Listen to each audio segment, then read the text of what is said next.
नमस्कार दोस्तों, OCN network में आपका स्वागत है। साजिश तो बहुत गहरी रची गई थी।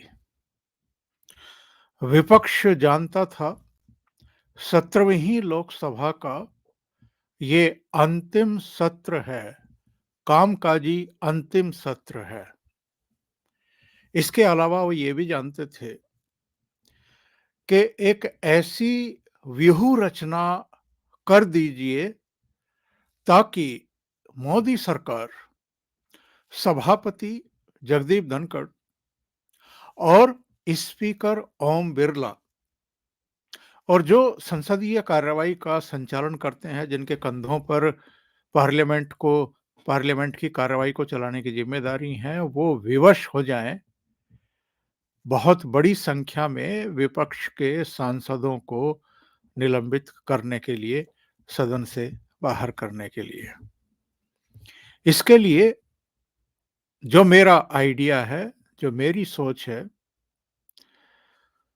कुछ दलों के लोगों ने मिलकर के कुछ लड़कों को दर्शक दीर्घा तक पहुंचाया।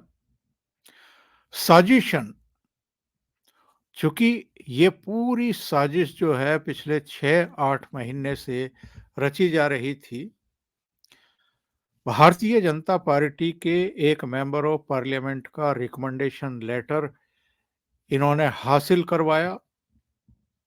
संसद की दीर्घा तक गए, वहां से सदन में कूदे, पकड़े गए, पिटे छिते, पुलिस के हवाले गए। इसके अलावा जांच पड़ताल शुरू हुई। ये अलग बात है कि उनका भी खुलासा हो गया कि वो टीएमसी और कांग्रेस से जुड़े हैं या उनके समर्थक हैं और अपने भाषणों में, अपने कृत्यों में, अलग-अलग फोटो में, वीडियोस में एक्सपोज हो रहे हैं कि वो किसके करीब थे और किसके खिलाफ थे। ये भी एक्सपोज हो गए कि जिनको गरीब बताया जा रहा था, महंगाई के मारे बताया जा रहा था, वो एक्चुअल में फ्लाइट में चढ़ कर के दिल्ली तक पहुंचे। साजिश ये थी कि इस शीतकालीन सत्र का जितना भी आगे समय बचा है, इसको पूरी तरीके से डिस्ट्रॉय कर दिया जाए, ताकि जो आईपीसी और सीआरपीसी और जो दूसरे कानून बदलने के लिए नए कानून लेकर के आ रहे हैं गृह मंत्री अमित शाह, एक तो वो पेश ना होने पाए। अभी ये जांच का विषय है, लेकिन मेरा ये आइडिया है कि वकीलों की एक पूरी जमात है जो नहीं चाहती थी कि पुराने कानून बदले जाएं और उनके स्थान पर नए कानून लाए जाएं, क्योंकि उनको इसके लिए बहुत जद्दोजहद करनी पड़ेगी, मेहनत करनी पड़ेगी। इसके अलावा गृह मंत्री अमित शाह ने, मोदी सरकार ने, ये जो नए कानून आए हैं, इनमें ऐसी व्यवस्थाएं कर दी हैं जो सामंती मानसिकता के दल हैं या उनके नेता हैं, उनको सूट नहीं करते हैं, बल्कि भारत की आम शांति प्रिय जनता को बहुत सूट करते हैं। कुछ मामलों में बहुत सख्त सजाएं हैं, राजद्रोह को देशद्रोह में बदल दिया गया है। तो इन कानूनों को प्रस्तुत होने से रोकने की एक साजिश रची गई थी। नंबर 2, जो दूसरी साजिश रची गई थी वो ये कि इनको मजबूर करिए कि ये बड़ी संख्या में सांसदों को एक्सपेल करें, निलंबित करें, सदन से बाहर निकालें, और ताकि ये देश में, दुनिया में, मतदाताओं के बीच में ये मैसेज लेकर के जा सकें कि देखिए साहब, ये तानाशाह सरकार है, ये लोकतंत्र की हत्या कर रही है। वो जो इनके पुराने जुमले हैं और आरोप हैं प्रधानमंत्री नरेंद्र मोदी को लेकर के कि ये तो हिटलर हैं और ये तो तानाशाह हैं, नाजी हैं, इनका तो यही तरीका है, ये विपक्ष की आवाज को दबा रहे हैं। लेकिन वस्तु स्थिति क्या है? वस्तु स्थिति ये है कि ये सारा डिजाइन किया हुआ विपक्ष के कुछ नेताओं और दलों का था, जो लड़के घुसाए गए और सिक्योरिटी ब्रीच का मामला कराया गया।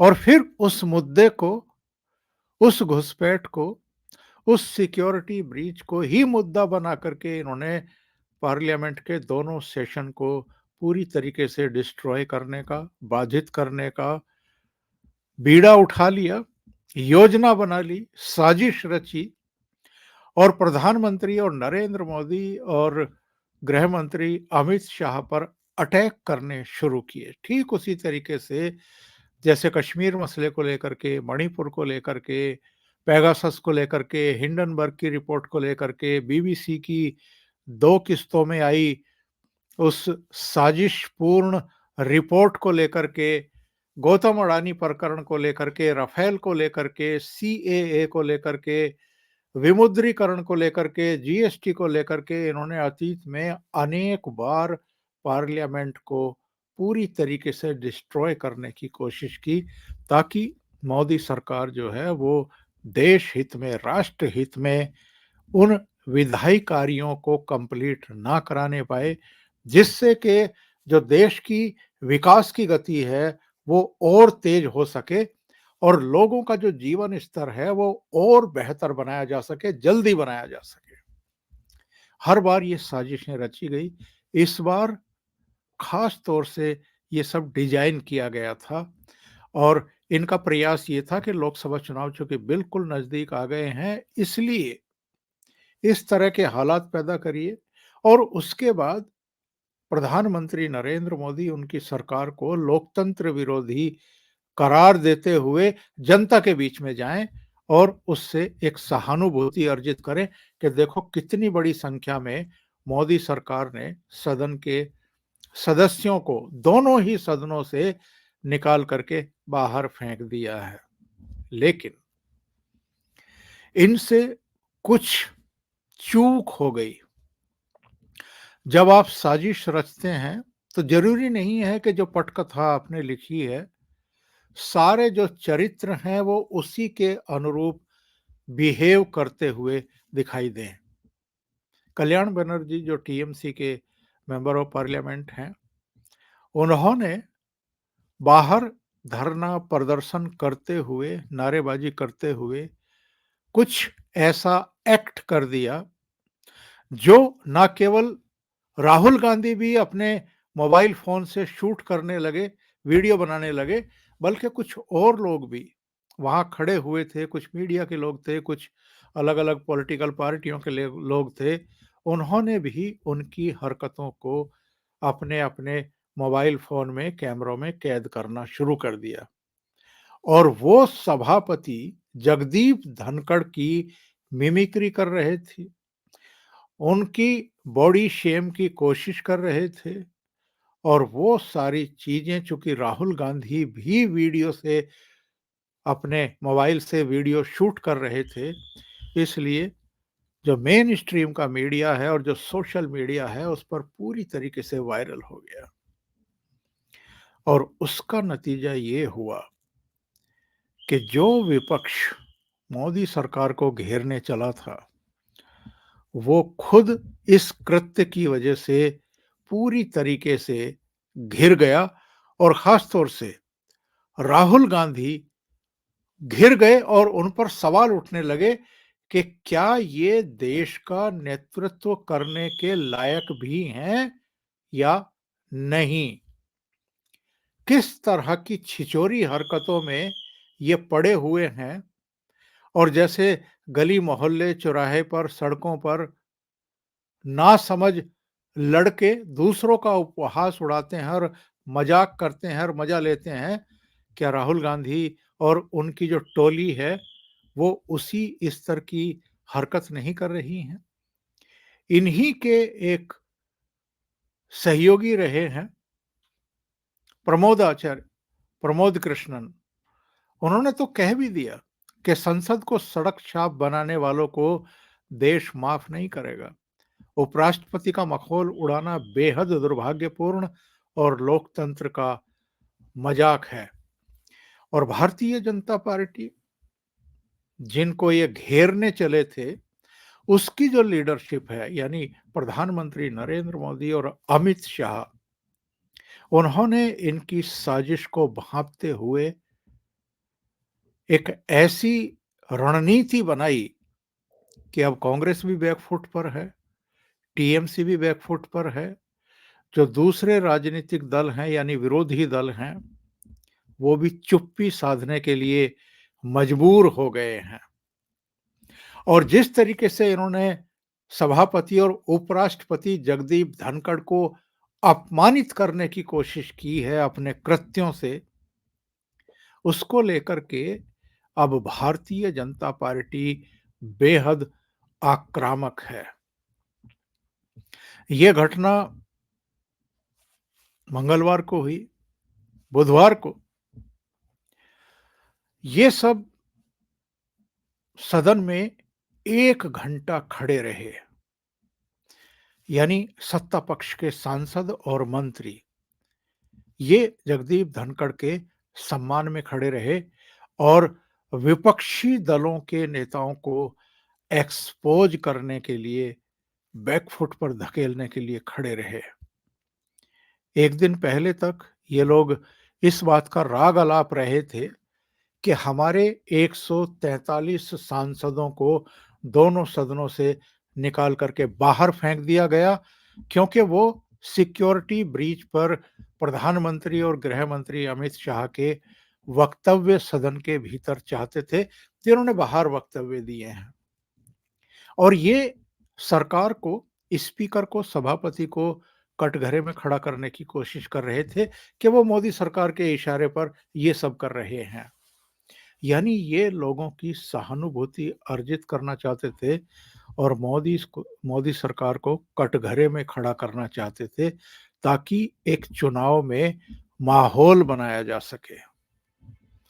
लेकिन जगदीप धनखड़ के बारे में जो इन्होंने किया, उसके बाद तो मोदी और शाह ने मिलकर के एक ऐसी फूल प्रूफ रणनीति बनाई कि अब सोनिया गांधी से लेकर के राहुल गांधी तक और दूसरे तमाम इनके जो नेता हैं, वो बैकफुट पर हैं, बचाव की मुद्रा में हैं और ये एक बयानबाजी कर रहे हैं कि सब जैसे मोदी सरकार ने ही लोकतंत्र की हत्या कर दी है और सांसदों को बोलने नहीं दिया, उनकी मांग की सुनवाई नहीं की। वस्तु स्थिति क्या है? वस्तु स्थिति ये है कि वो कोई शांतिपूर्ण तरीके से मांग नहीं कर रहे थे। उन्होंने पार्लियामेंट के दोनों सदनों को पूरी तरीके से बाधित किया। वो प्ले कार्ड लेकर के पहुंचे, उन्होंने लगातार नारेबाजी की, प्रधानमंत्री के खिलाफ, गृह मंत्री के खिलाफ नारेबाजी की। उन्होंने प्रश्नकाल नहीं चलने दिया, शून्यकाल नहीं चलने दिया। वो बार-बार सभापति और स्पीकर के आसनों के पास पहुंच रहे थे। आसंदी के पास जाकर के प्ले कार्ड जो लोकसभा के और राज्यसभा के कैमरे लगे हुए हैं, उनके सामने प्रदर्शित करने की कोशिश कर रहे थे और इसलिए अल्टीमेटली उनको निलंबित करना पड़ा, क्योंकि कई विधायी कार्य निपटाने थे मोदी सरकार को और सदन की कार्रवाई का समय केवल 3 दिन का, 4 दिन का ही बचा हुआ था। उसके सामने कोई चारा ही नहीं था कि वो ऐसा करें। लेकिन जगदीप धनखड़, जो किसान बिरादरी से आते हैं, जाट परिवार से आते हैं, मोदी और शाह की जोड़ी ने एक अलग स्तर की रणनीति बनाई और कांग्रेस को पूरी तरीके से बैकफुट पर धकेल दिया। टीएमसी के जो मिमिक्री कर रहे सांसद कल्याण बनर्जी की या ममता बनर्जी की सेहत पर तो कोई फर्क नहीं पड़ता है कि आप किसी जाट परिवार से, किसान परिवार से आने वाले उपराष्ट्रपति या राज्यसभा के सभापति की मजाक उड़ाएं, मिमिक्री करें, कुछ भी करें, गाली गलौज करें, क्योंकि बंगाल में तो, पश्चिम बंगाल में तो जाट मतदाता नहीं है। लेकिन जो हरकत राहुल गांधी ने की, उस मिमिक्री को अपने मोबाइल फोन में कैद करना और कांग्रेस के कई दूसरे सांसद, जिनमें दीपेंद्र हुड्डा भी शामिल थे, उनके द्वारा मजाक में शामिल होना और ही करके उसका हिस्सा बनना, ये कांग्रेस को बहुत महंगा पड़ने वाला है। क्योंकि पश्चिमी उत्तर प्रदेश में, हरियाणा में, पंजाब में, राजस्थान में, मध्य प्रदेश में, दिल्ली में और जम्मू कश्मीर में भी जाट मतदाताओं की संख्या काफ़ी है। तो ये पूरी तरीके से बैकफुट पर आ गए हैं। इनको अब पता है कि कितनी बड़ी गलती इन्होंने कर दी है। और सभापति जगदीप धनखड़ ने जिन शब्दों का इस्तेमाल किया है राहुल गांधी के बारे में, दिग्विजय सिंह के बारे में, मल्लिकार्जुन खड़गे के बारे में, उससे भी अब कांग्रेस जो है वो घबरा गई है पूरी तरीके से। प्रधानमंत्री नरेंद्र मोदी ने तो जगदीप धनखड़ को फोन कर लिया और उनको कहा कि मैं तो 20 साल से इनके द्वारा अपमानित किया जा रहा हूं। और जो प्रधानमंत्री ने उनको फोन करके कहा वो आप भी देखिए। उन्होंने कहा है कि 20 साल से मैं भी सह रहा हूं अपमान। इसके अलावा राष्ट्रपति द्रौपदी मुर्मू ने भी उनसे बातचीत की और एक ट्वीट भी किया। इसके अलावा लोकसभा के जो स्पीकर हैं उन्होंने मुलाकात की जगदीप धनखड़ से।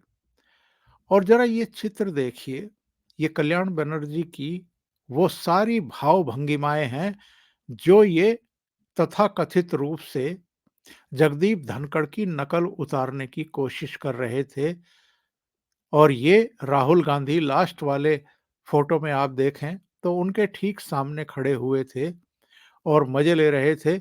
और एक शताब्दी रॉय इनके ठीक नीचे की तरफ बैठी हुई थी और वो भी पूरा मजाक कर रही थी। मनोज झा से लेकर के कई दूसरे मेंबर ऑफ पार्लियामेंट भी वहां पर मौजूद थे। तो ये सीन था वहां का। इसके बाद मैं आपको दिखाता हूं कि साहब इन्होंने क्या कहा है, यानी कल्याण बनर्जी ने क्या कहा। इन्होंने कहा है कि मिमिक्री करना तो एक कला है और मैं तो जगदीप धनखड़ साहब का बड़ा सम्मान करता हूं। तो आपने इस तरह की मिमिक्री क्या कभी ममता बनर्जी की है, या सोनिया गांधी की हो, या राहुल गांधी की हो, या विपक्ष के किसी और नेता की हो? ऐसा तो नहीं है। उल्टे जब जगदीप धनखड़ पश्चिम बंगाल के गवर्नर हुआ करते थे तो भी इन्होंने बहुत गैर जिम्मेदाराना बयान उनके बारे में दिए हुए हैं।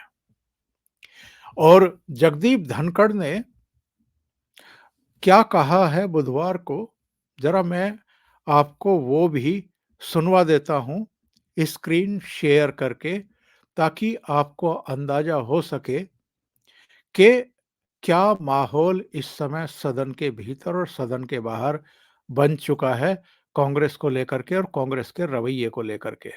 Nothing will go on record. Digvijay Singh ji, आप अनुभवी नेता हैं। आपने लंबे, मेरी बात तो सुन, आप मेरी बात भी नहीं सुनना चाहते?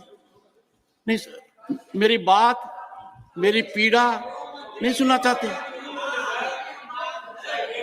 आप कहते हो 138 साल पुरानी पार्टी हो, क्या हुआ है? आपको सब पता है। आपकी चुप्पी मेरे कानों में गूंज रही है। खड़गे जी की चुप्पी मेरे कानों में गूंज रही है। वो लीडर ऑफ अपोजिशन है, कांग्रेस के अध्यक्ष हैं, सबको पता है क्या कुछ हो रहा है। आपको अंदाजा होना चाहिए कि यदि अगर कोई व्यक्ति वीडियोग्राफी कर आनंद लेता है, एम्पलीफाई करता है, ये संस्कार है क्या अपने? यहां तक इस तरह आ गया क्या सर? ये है दिग्विजय सिंह जी, मेरी बात सुन लीजिए। जगदीप धनखड़ की कितनी बेइज्जती करो, मुझे कोई चिंता नहीं है। भारत के उपराष्ट्रपति की, किसान समाज की, मेरे वर्ग की, पूरी आहुति दे दूंगा हवन में। मैं खुद की परवाह नहीं करता। मेरी बेइज्जती कोई करता है, मैं सहन करता हूं, खून की घूंट पीता हूं, पर मैं ये बर्दाश्त कभी नहीं करूंगा कि मेरे पद की गरिमा मैं सुरक्षित नहीं रख पाया। इस सदन की गरिमा को सुरक्षित रखना मेरा काम है, इस पद की गरिमा रखना मेरा काम है। आप अंदाजा नहीं लगा सकते क्या हुआ है। ये उन्होंने सदन में कहा और इससे आप अंदाजा लगाइए कि जो गहरी साजिश कांग्रेस ने, टीएमसी ने और कुछ दूसरे इंडी अलायंस के दलों ने मिलकर के बनाई थी मोदी सरकार को घेरने की, उसमें वो किस तरह पूरी तरीके से न केवल नाकाम हुए हैं, बल्कि अब खुद कटघरे में खड़े हैं और लोकसभा चुनाव को लेकर के, उसकी संभावनाओं को लेकर के जो वो सोच रहे थे, उसके विपरीत अब घाटे का एक तरीके से कहना चाहिए कि सौदा वो करके अब पछता रहे होंगे और उनकी समझ में नहीं आ रहा होगा कि वो जो करने के लिए चले थे, वो किस तरीके से कभी-कभी उल्टा पड़ जाता है। वो एक कहावत भी है कि दूसरों के लिए कुआँ और गड्ढा खोदते हैं, तो कभी-कभी आप उसमें खुद भी गिर सकते हैं। अभी के लिए इतना ही। बहुत-बहुत धन्यवाद। अगर आपको ये चैनल और इसके कंटेंट पसंद आ रहे हैं, तो लाइक करें, कमेंट करें, वीडियो को शेयर भी करें। अभी तक अगर आपने ये चैनल सब्सक्राइब नहीं किया है, तो सब्सक्राइब कर लें और साथ में लगे बेल आइकॉन को दबा दें, ताकि आगे आने वाले वीडियो और उनके नोटिफिकेशन आप तक पहुंचते रहें। बहुत-बहुत धन्यवाद। नमस्कार।